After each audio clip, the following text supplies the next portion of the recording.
अनवर फजल, उसकी भाभियां, उसके भाई, आज इनके देखो क्या शान बान है, क्या उनके मेकअप है, क्या उनके टॉवर हैं, किस किस मुल्कों में घर हैं, महल बनाए हुए हैं लोगों से पैसा लूट लूट के।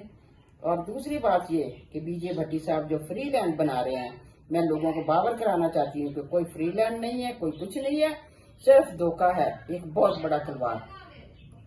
और सबसे पहले वीडियो भी मेरे से निकला, हमें पता नहीं था, लेकिन जब हमने पूरी तह तक गए हैं तो ये बिल्कुल झूठ है।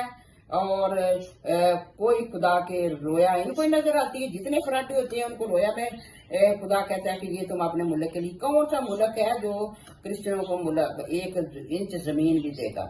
हमारी वैसी हुई लोगों के साथ लड़ाइयां हुई, लेकिन सब ये खत्म है। कोई इस पे सिर्फ अपने फॉलोवर्स बढ़ाते हैं और ताकि इनके अकाउंट में ज्यादा पैसा आता रहे। हम पे मुसीबत आई, हमसे खिलवाड़ किया गया, हमारी इज्जत को नीलाम किया गया और क्रिमिनल